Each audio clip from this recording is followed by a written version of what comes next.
नमस्ते बच्चों, अभिभावक का भी हम स्वागत करते हैं और हमारे शिक्षक मित्र जो इस वीडियो को देख रहे हैं उनका भी हम स्वागत अभिनंदन करते हैं।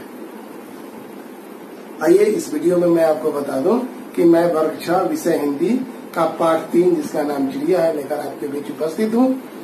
इस वीडियो को आप पूरा देखिएगा तो आप चिड़िया नामक कविता को हम कैसे पढ़ेंगे लयबद्ध तरीके से ये जानिएगा और साथ ही चिड़िया नामक कविता का भावार्थ, लाइन बाय लाइन अर्थ और फिर उसके प्रश्न अभ्यास, एक एक प्रश्नों पर हम विस्तार से बात करेंगे।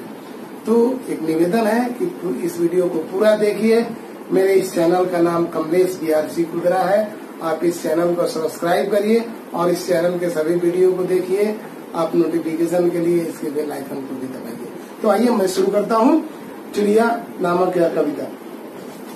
सबसे पहले मैं आपको ये बता दूं कि यह कविता जो है RC प्रसाद सिंह के द्वारा लिखी गई है।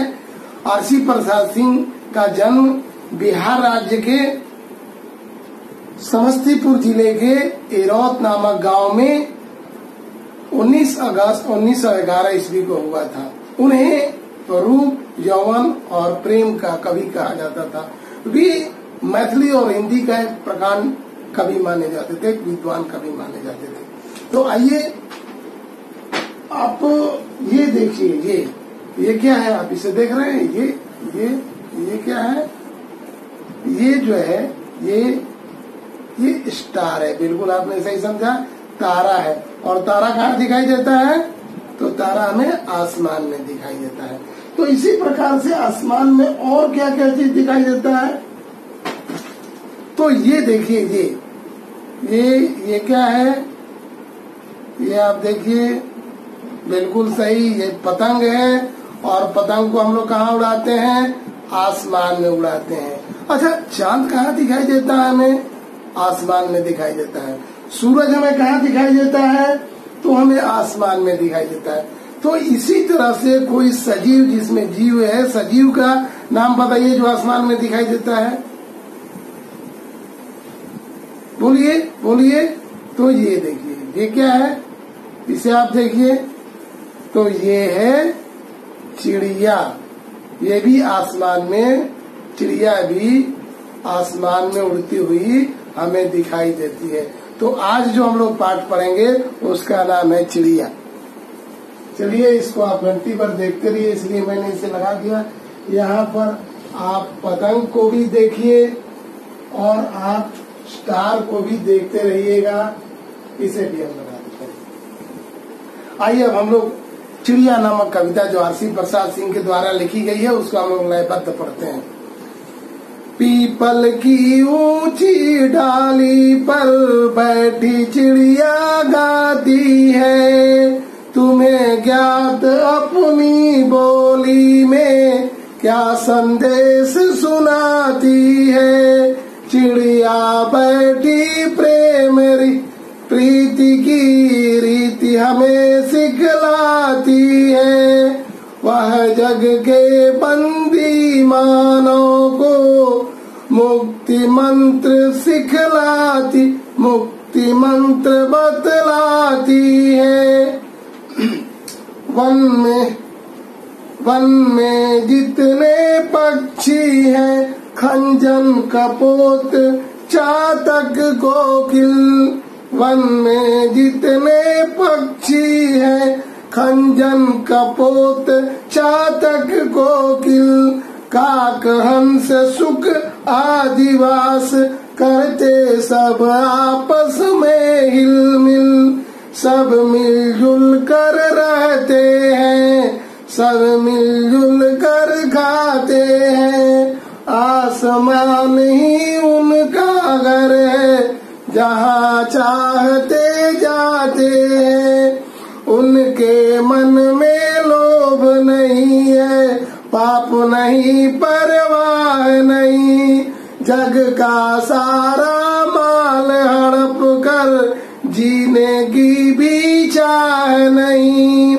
जो मिलता है अपने श्रम से, जो मिलता है अपने श्रम से, उतना भर ले लेते हैं, बच जाता तो औरों के हित उसे छोड़ वे देते हैं। सीमाहीन गगन में उड़ते निर्भय विचरण करते हैं, अपन नहीं कमाई से औरों की अपना घर में भरते हैं। वे कहते हैं मानो सीखो तुम हमसे जीना जग में, हम स्वच्छंद और क्यों तुमने डाली है बेड़ी पग में। पीपल की डाली पर चिड़िया यही सुनाने आती है, बैठ घड़ी भर हमें चकित कर गाकर फिर उड़ जाती है। आइए, यही कविता है, इसी प्रकार इसे लय से आप सीख ले गाना। अब आइए इसके हम लोग भावार्थ पर बात करते हैं। पीपल की ऊंची डाली पर बैठकर चिड़िया कुछ गाती है, कुछ संदेश, कुछ मैसेज हमारे लिए कहती है, कुछ मैसेज हमको देती है, और वह मैसेज में प्रेम, प्रीति, प्यार, मोहब्बत, साथ रहकर, साथ मिलकर रहने की मुक्ति मंत्र, रहस्य हम सभी मानवों को बतलाती है। चिड़िया कहती है कि वन में जितने भी पक्षी हैं, चाहे वह खंजन हो, चाहे वह कबूतर हो, चाहे वह पपीहा हो, चाहे वह कोयल हो, कौवा हो, हंस हो या तोता हो, आप देखिए सब जंगल में वास करते हैं, सब एक दूसरे से हिल मिलकर मिलजुल कर रहते हैं। आगे कहती है चिड़िया कि सब मिलजुल कर रहते हैं, और केवल रहते ही नहीं हैं बल्कि सब मिलजुल कर खाते भी हैं। और ये बड़ा सा आसमान, ये नीला आसमान ही उनका घर है, और वो जहाँ चाहते हैं वहाँ पर जाते हैं। आगे चिड़िया कहती है कि उनके मन में कोई लोभ नहीं है, कोई लालच नहीं है, कोई पाप नहीं है, कोई चिंता नहीं है, कोई परवाह नहीं है। और वे जग का सारा माल हड़प कर उन्हें जीने का चाह नहीं है, उन्हें जीने की चाहत नहीं है। जो उन्हें अपने काम से मिलता है, जो उन्हें अपने श्रम से मिलता है, उतना वो ले लेते हैं, उतना भर वो ले लेते हैं, और बाकी शेष जो है औरों के हित के लिए, दूसरों के लिए वे छोड़ देते हैं। और आगे चिड़िया कहती है कि सीमाहीन या जो अंतहीन गगन है, आसमान है, नभ है, उसमें वह चिड़िया निर्भय, बिना किसी भय के, बिना किसी डर के निर्भय विचरण करती है, आती जाती रहती है, घूमती रहती है, और किसी दूसरे की कमाई से वह अपना पेट नहीं भरती है, वह अपना जेब नहीं भरती है, वह अपना घर नहीं भरती है। और कहती है चिड़िया, हे मानव तुम हमसे सीखो कि इस दुनिया में, इस संसार में कैसे जीना है। हम देखो कितने स्वच्छंद है, कितने स्वतंत्र हैं, और तुम जो है अपने पैरों में लोभ की, लालच की बेड़ियां डाले हुए हो। पीपल की डाली पर यही संदेश हम लोगों को देने के लिए चिड़िया आती है, और पल भर में हम सभी को संदेश देकर हमें चकित कर और उड़ जाती है। तो ये रहा, ये आपके कविता का, जिसका नाम चिड़िया है, जिसके कवि आरसी प्रसाद सिंह जी हैं, उस चिड़िया कविता का ये भावार्थ रहा। अब आइए जल्दी जल्दी हम लोग इसके प्रश्नों पर चर्चा कर लेते हैं। प्रश्नों पर चर्चा करने से पहले मैं एक बार इसमें आए कठिन शब्दों को आपके बीच रखना चाहता हूँ। ये देखिए, इसके कठिन शब्द हैं जो लिखा हुआ है। डाली मतलब शाखा या टहनी, ज्ञात मतलब जो पता है, पहले से आपको मालूम है। इसके बाद संदेश मतलब समाचार या मैसेज, प्रेम मतलब स्नेह या प्यार, प्रीति मतलब आनंद, रीति मतलब नियम तरीका, बंदी मतलब कैदी, मुक्ति मतलब छोड़ना या स्वतंत्रता, मंत्र मतलब रहस्य या छुपा हुआ विचार। खंजर कहा जाता है खंडरीच नाम का पक्षी जो सुंदर नयन वाला होता है, जो दूसरे देश से हम लोग के यहाँ जाड़े में आता है। कपोत मतलब कबूतर, चातक मतलब पपीहा, कोकिल मतलब कोयल, काक मतलब कौवा, सुख मतलब तोता, वास मतलब रहना, परवाह मतलब चिंता, श्रम माने काम, सीमाहीन मतलब जिसका कोई अंत न हो, गगन मतलब आकाश, निर्भय मतलब बिना डर के, विचरण मतलब घूमना फिरना, कमाई मतलब काम धंधे के बदले में जो धन या रुपए पैसे मिलते हैं। स्वच्छंद मतलब स्वतंत्र। बेड़ी मतलब पैरों को बांधने वाला लोहे की कड़ी। पग मतलब पैर। घड़ी भर मतलब थोड़ी देर। चकित मतलब आश्चर्य। ये रहा इसके कठिन शब्द। कठिन शब्द को आप लिख कर आत्मसात कर लें। अब हम लोग इसके प्रश्न उत्तर पर चर्चा करते हैं। पहला प्रश्न, चिड़िया पीपल की ऊंची डाली पर बैठकर क्या क्या संदेश देती है? तो चिड़िया जो है पीपल की ऊंची डाली पर बैठकर हम मनुष्यों को ये संदेश देती है।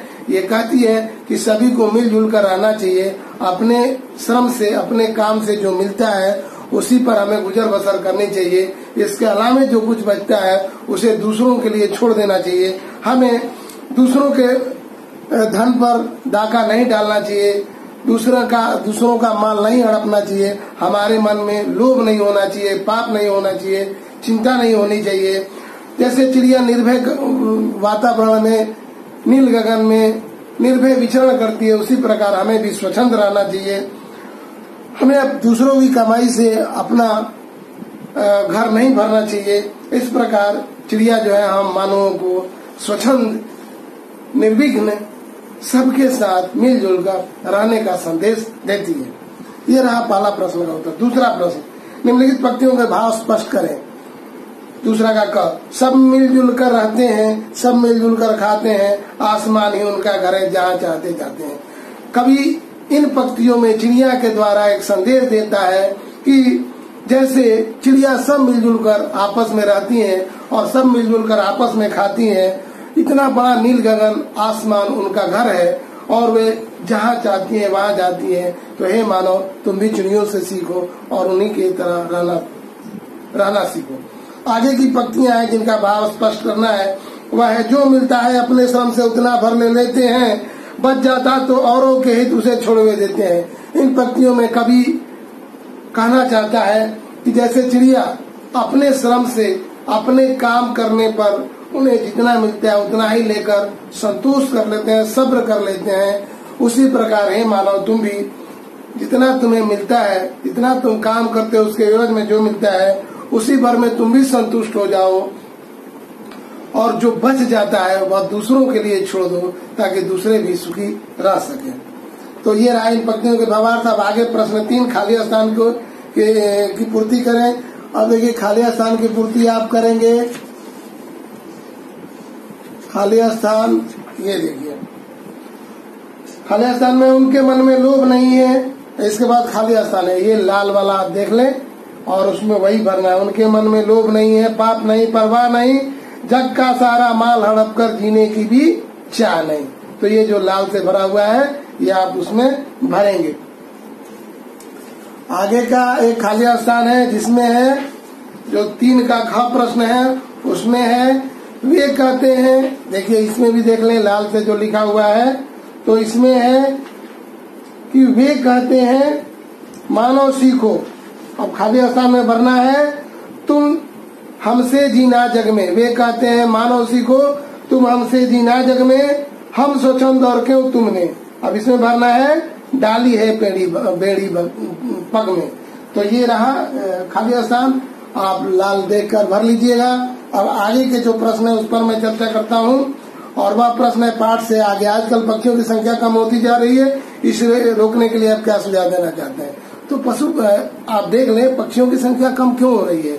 हम लोग जंगल की कटाई कर रहे हैं, हम लोग प्रदूषण पर ध्यान नहीं दे रहे हैं, हम लोग इतना पक्षियों को तंग करते हैं, उन्हें मार कर खाते हैं, उनका जीवन छीन लेते हैं। उन्हें खाने के लिए अब इतना धूप है, इतना गर्मी है, अपने छत पर न खाने के लिए कुछ रखते हैं, न उनको पीने के लिए कुछ रखते हैं, इसीलिए पक्षियों की संख्या कम हो रही है। तो हम मनुष्यों को चाहिए कि अधिक से अधिक वन लगाएं, एक ही वृक्ष लगाएं, एक वृक्ष प्रतिवर्ष लगाएं और पक्षियों के लिए खाने के लिए, पक्षियों को खाने के लिए छत पर एक कटोरी में अनाज रख दें, एक कटोरी में पानी रख दें और पक्षियों को तंग न करें, उनका शिकार न करें और प्रदूषण पर ध्यान दें, तो पक्षियों की संख्या कम नहीं होगी।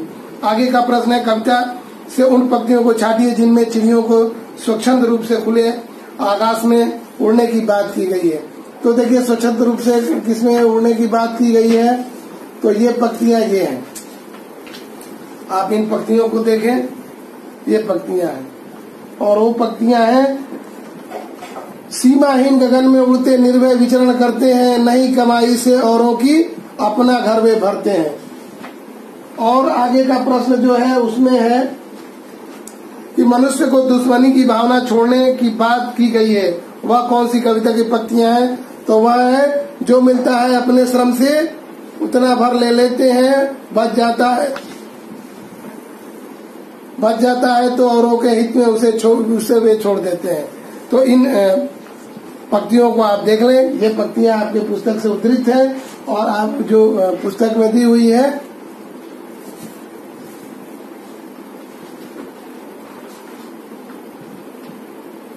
आगे, क्या चिड़िया के संदेश के अनुसार मानव कार्य करते हैं? इस पर अपना विचार प्रस्तुत कीजिए। चिड़िया के संदेश के अनुसार मानव काम नहीं कर रहे हैं, न वो साथ मिलकर रह रहे हैं, न वो साथ मिलकर काम कर रहे हैं, न वो किसी दूसरे के लिए कुछ छोड़ रहे हैं। जो भी मिलता है उससे अपना घर भरना चाहते हैं, काफी संचित करना चाहते हैं, दूसरों का धन हड़पना चाहते हैं, दूसरों के कार्य में हस्तक्षेप करते हैं, दूसरों को दुखी करते हैं, किसी को खुश नहीं देखना चाहते हैं। तो मानवों को चाहिए कि वह इस कविता से संदेश प्राप्त कर, कुछ सीख कर और चिड़िया के संदेशों को अपने जीवन में लागू करें। अगला प्रश्न जो व्याकरण से है, इन शब्दों से वाक्य बनाइए। जैसे लोभ से वाक्य बनाना है तो लोभ पाप का कारण है, बन गया। गगन, नीला गगन अंतहीन है, तो ये गगन से वाक्य बन गया। जग, हमारा जग कितना सुंदर है।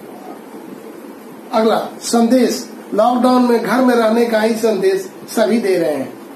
पाप, दूसरे को दुख पहुंचाना ही पाप है। तो इनसे हमने वाक्य बना दिया। अब आगे जैसे दिया हुआ है, ऊंची डाली, काली चिड़िया। इन वाक्यों में ऊंची डाली की और काली चिड़िया की विशेषता बतलाता है। संज्ञा और सर्वनाम की विशेषता बताने वाले सब विशेषण कहलाते हैं। नीचे लिखे संज्ञा शब्दों की विशेषता बताने वाले विशेषण शब्द लिखिए। जैसे मानव लिखा हुआ है तो मानव के आगे महा लगा दीजिए तो हो जाएगा महामानव। पीपल, पीपल के आगे घना लगा दीजिए तो हो जाएगा घना पीपल। आसमान, आसमान के आगे नीला लगा दीजिए, हो जाएगा नीला आसमान। पग, पग के आगे सुंदर लगा दीजिए, हो जाएगा सुंदर पग। जग, जग के आगे महान लगा दीजिए, महान जग। हंस के आगे उजला लगा दीजिए, उजले जग, उजले हंस। अब चिड़ियाघर, इस शब्द में अगला प्रश्न जो है चिड़ियाघर, इस शब्द में चिड़िया और घर दो शब्द आए हैं, इस तरह के और शब्द बनाइए। तो जैसे रसोई से रसोई घर, सिनेमा से सिनेमा घर, डाक से डाक घर, अजायब से अजायब घर, पार्सल से पार्सल घर, पूजा से पूजा घर, भंडार से भंडार घर, कूड़ा से कूड़ा घर। अब कुछ करने को, इस पाठ के अंत में कुछ करने को दिया गया है। विभिन्न पक्षियों की सूची बनाइए और उनके चित्र कक्षा में लगाइए। तो आप अपने आसपास जितनी पक्षियां, जितने चिड़िया आपको देखने को मिलते हैं, उन सभी चिड़िया का नाम लिखते जाइए और उनका चित्र जो है अपने भाई बहन के सहयोग से उन्हें बना लीजिए। यदि संसार में एक भी पक्षी नहीं रहते तो आपको कैसा लगता है? इस पर अपने विचार कक्षा में सुनाइए। निश्चित तौर पर अच्छा नहीं लगता। न सुबह में चिड़ियों के जगने की आवाज, न चिड़ियों की आवाज सुनकर हम जगते, न उनकी मीठी बोली, तोते जैसा मीठी बोली सुनने को मिलता, न कोयल जैसी मीठी बोली सुनने को मिलता। तो इस प्रकार से अगर चिड़िया जग में नहीं रहते तो हमें अच्छा नहीं लगता। अगर पक्षी जग में नहीं रहते, संसार में नहीं रहते, तो मुझे अच्छा नहीं लगता। इस प्रकार की कोई और कविता ढूंढिए और कक्षा में सुनाइए। तो बच्चों, आप अपने किताब में या और कहीं इस प्रकार की कविता को ढूंढिए और जो है उसे अपने कक्षा में सुनाइए। तो ये रहा आज का पाठ और फिर मिलते हैं नेक्स्ट वीडियो में। तब तक के लिए आपको बहुत बहुत धन्यवाद। आप मेरे YouTube चैनल को देखते रहिए, इसे सब्सक्राइब करिए और कुछ सीखिए। बहुत बहुत धन्यवाद।